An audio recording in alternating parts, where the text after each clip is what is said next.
Sử dụng quang phổ ánh sáng đỏ để gọi ma ra ngoài. Vào đêm ngày rằm giữa tháng, người đàn ông nhiều tuổi đó đã đi vào bên trong một ngôi nhà mà bị cho là ám ảnh trong nhiều năm qua. Những người dân sống ở gần ngôi nhà đó cho biết rằng ngôi nhà đó đã bị một hình bóng nhỏ ám ảnh. Cứ khi trời đêm trở xuống thì bên trong ngôi nhà đó xuất hiện những tiếng bước chân ma quái chạy dọc hành lang, các đồ vật rơi xuống trong ngôi nhà. Nhiều người từng ở đó trước kia đã phải rời đi sống tạm ở trong lều rồi chuyển hẳn đi nơi khác. Anh ta đi khắp ngôi nhà cho đến gần 3 giờ sáng thì anh ta chuẩn bị gọi xem có linh hồn nào đang ở đó hay không. Anh ta sử dụng quang phổ ánh sáng màu đỏ để tăng khả năng phát hiện hồn ma ở trong ngôi nhà, rồi bắt đầu gọi hồn ma. Bạn có đang ở trong ngôi nhà đó không? Hãy trở về với anh ta. Thì mọi thứ chuyển sang một ngã rẽ ớn lạnh đến tận cốt lõi. जहां पर red light में यूज कर रहा हूं, red light में चीजें ज्यादा दिखती हैं, ज्यादा कैप्चर होती हैं।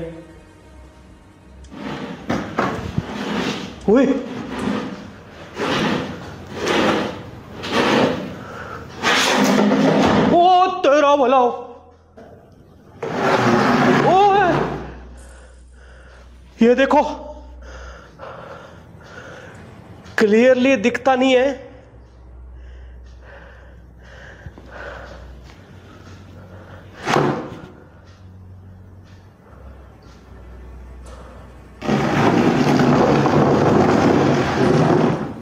ये कुर्सी मूव की है। आप मानो कोई बच्चा है बेटा, किसी को परेशान ओए।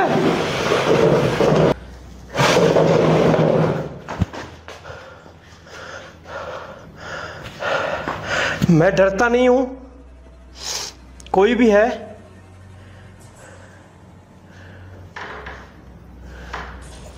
है मैं डरता नहीं हूं, क्लियरली बोल रहा हूं।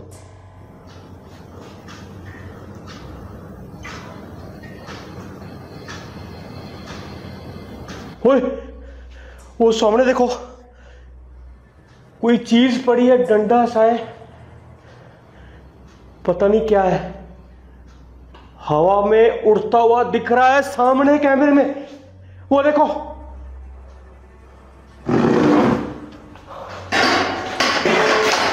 ओए,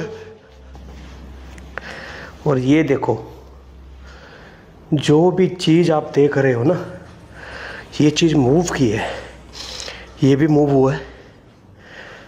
और वो सामने जो एक स्टूल पड़ा है, और ये वाइपर है, पानी वगैरह जो बाथरूम में यूज करते हैं।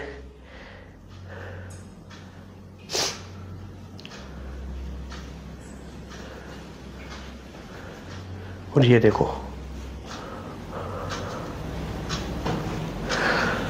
इसके भी मैं आपको दिखा देता हूँ घुमाकर। ये देखो, पता नहीं कैसे क्या हुआ है, आपने देखा होगा कि वहां से यहां पर, ओए,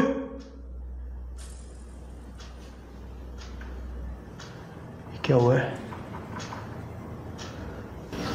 फिर आवाज आई, ये बच्चे की आवाज आ रही है। ये अभी एक बच्चे की आवाज आई यार। ओए ओए ओए ओए ओए ओए ओए, ओ ये देखो, बोल रहा हूं ना आपको, बच्चे। ओ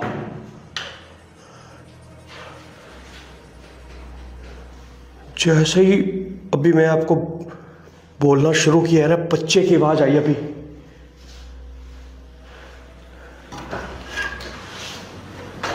यहाँ पर गिलास वगैरह पड़े हैं। आत्मा को चैलेंज दे रहा हूं, इस घर में कोई भी है, मेरा चैलेंज एक्सेप्ट करो। दोनों दरवाजों को कैमरे के सामने, हमारे दोस्त देख रहे हैं, कैमरे के सामने बंद करके दिखाओ। ओए, अब इसका क्या जवाब दोगे बताओ? कैमरे के सामने 2 मिनट आपसे सामने आके बात करना चाहूंगा मैं, कुर्सी पर बैठकर। यार कुर्सी पे तो क्या बैठूं, मुझे लगता है यहाँ से निकलना चाहिए यार। ओए ओए ओए ओए ओए ओए ओए ओए, कुर्सी कहाँ जा रही है देखो। ओए ओए सामने देखो, तेरी निकलो। Anh ta đang nói chuyện thì một chiếc ghế nhựa bắt đầu tự di chuyển ra cửa, cứ như thể ai đó hay một cái gì đó đang ngồi ở ngay đấy, không muốn ngồi gần anh ta. Anh ta đứng dậy xem ai đó muốn ra cửa thì chiếc ghế mà anh ta vừa mới ngồi cũng di chuyển, không muốn cho anh ta ngồi ở đó. Anh ta lùi xuống nhìn khắp xung quanh thì chiếc chổi ở góc nhà từ từ lâng lên khỏi sàn nhà, rồi nó di chuyển và rơi xuống cho đến khi anh ta đi theo chiếc ghế nhựa di chuyển đến gần cửa thì đột nhiên anh ta nhìn thấy một hình bóng màu đen đang đứng ở ngay trước cửa, ngay trước mặt, đang nhìn vào anh ta. Anh ta tin chắc rằng đó là hồn ma ngày xưa đã trở về, đang muốn báo hiệu điều gì đó với anh ta. Vậy bạn nghĩ ngôi nhà đó có phải là đang bị ám ảnh bởi linh hồn nhỏ ngày xưa vẫn ngày đêm trong nhà ở đó hay không? Hình bóng màu đen đó là ma hay có thể là gì? Ma ở cuối ngõ, đêm nào cũng đứng bên cạnh chủ nhà. Và một đêm muộn tháng 6 vừa qua, khi đang ngủ say giấc thì chủ nhà đã phải thức dậy vì tự nhiên chiếc giường trong ngôi nhà tự nhiên di chuyển, khẽ nhấc cao lên một chút rồi hạ xuống sàn nhà. Đó là một ngôi nhà mà một người thanh niên trẻ mới mua và chuyển đến ở cách đây vài tháng. Nhưng cho đến đầu tháng 6 thì ngôi nhà đã trở nên nghiêm trọng hơn. Đêm đó là 3 giờ sáng, anh ta đang ngủ thì nghe thấy tiếng nước chảy ào ào, mà rõ ràng anh ta đang tắt vòi nước hết ở trong nhà, nhưng tiếng nước chảy càng ngày càng mạnh hơn. Cố gắng thức dậy đi tìm khắp trong ngôi nhà xem tiếng nước chảy đó đến từ đâu thì mọi thứ trở lên cực kỳ lạnh. Oh shit. This shit.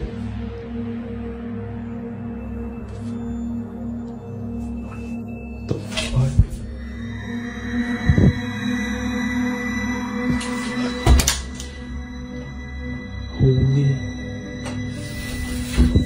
Holy shit, did I just get that on camera?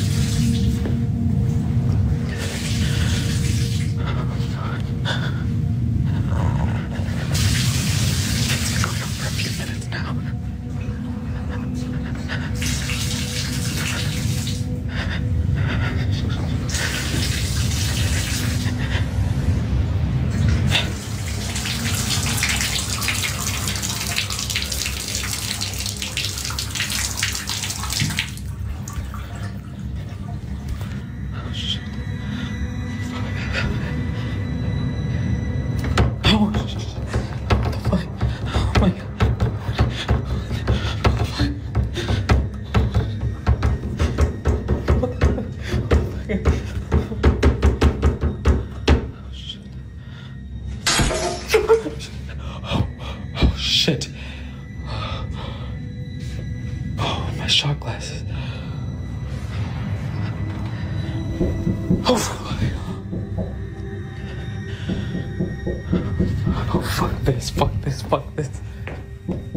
Một hình bóng đen rõ ràng được nhìn thấy đang đứng bên trong một cái cửa kính mờ, nhưng mở nhanh cửa ra không có gì trong đó. Hình bóng đen đó đã biến mất. Rồi nghe thấy tiếng nước chảy ở cuối hành lang. Anh ta đi vào trong đó thì cái vòi nước đang tự chảy và bên trong đó cũng không có gì. Rồi cánh tủ di chuyển, chiếc cốc bay xuống sàn nhà. Vậy bạn nghĩ hình bóng màu đen đó có phải là vẫn đang quanh quẩn ở trong ngôi nhà đó hay không? Bạn nghĩ đó là ma hay có thể là gì mà biến mất nhanh như thế? Vào trong nhà nhưng không cần cửa sổ. Bây giờ đã là hơn 3 giờ sáng, nhưng người đàn ông đó vẫn đang làm việc muộn, cả ngôi nhà đang yên tĩnh thì bất ngờ anh ta nghe thấy một tiếng động lạ rất to. Vì cửa sổ anh ta vẫn đang mở nên anh ta nghĩ rằng có thể đó là do gió làm cho cái gì đổ xuống. Anh ta ngồi dậy đi một vòng xung quanh nhà mà không hề biết rằng có những thứ vào trong nhà anh ta mà không cần cửa sổ.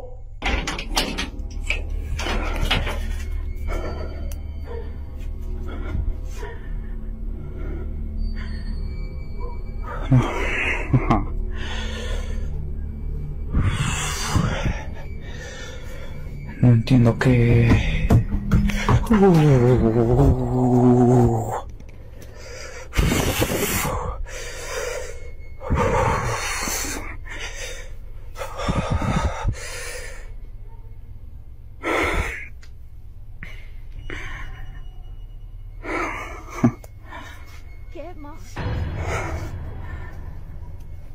Para los que me dicen que me vaya de la casa. Manchen.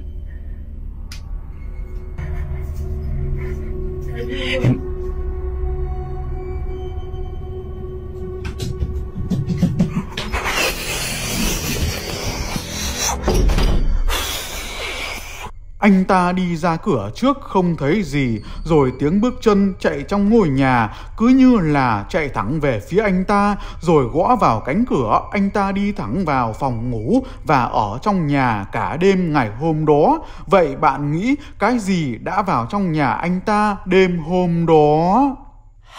Ma gọi y tá trong bệnh viện vào thăm.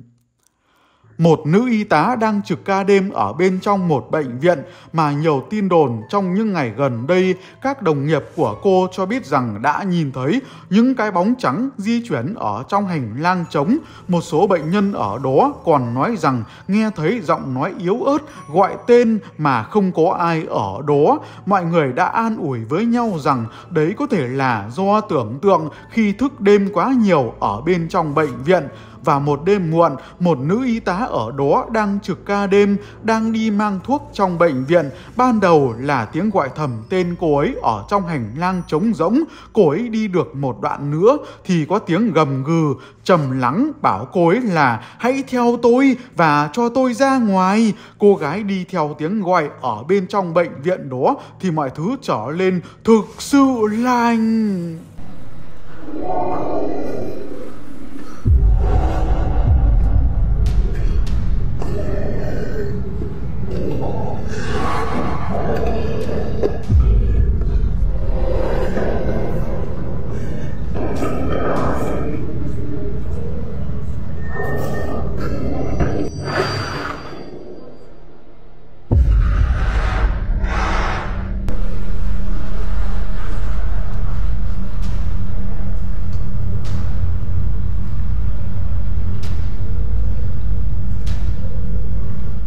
Cô gái đó đi theo khắp hành lang vắng vẻ thì tiếng gầm gừ ở ngay bên cạnh. Cô ấy đi lên trên cầu thang thì nhìn thấy một cái bóng đen di chuyển ở bên trong khe cửa. Cô ấy đi vào bên trong thì không thấy có ai. Rồi một cái bóng đen đó di chuyển trong cửa sổ kính bên trong căn phòng đó. Nhưng chỉ trong một giây cô ấy tìm khắp bên trong căn phòng đó thì không có gì. Cứ như thể hình bóng đen di chuyển đó chỉ đơn giản là biến mất vào trong không khí mỏng. Vậy bạn nghĩ hình bóng đen ở cửa đó và hình bóng đen di chuyển đó có phải là linh hồn lạnh lẽo ngày xưa đã ra đi ở bên trong bệnh viện, vẫn quanh quẩn ở đó mà chưa tìm đường về nhà hay không? Bạn nghĩ đó là ma hay có thể là gì? Cả gia đình nhìn thấy trên ô tô trong đường vắng. Một gia đình đang đi cắm trại vào bên trong một khu rừng vắng vẻ ở Indo. Gia đình đó có nhiều người đi bằng 2 chiếc xe ô tô. Nhưng khi gia đình đó đang đi về, cả 2 chiếc xe đang đi dần dần ra khỏi khu rừng trên con đường mòn đó thì chuyện này xảy ra.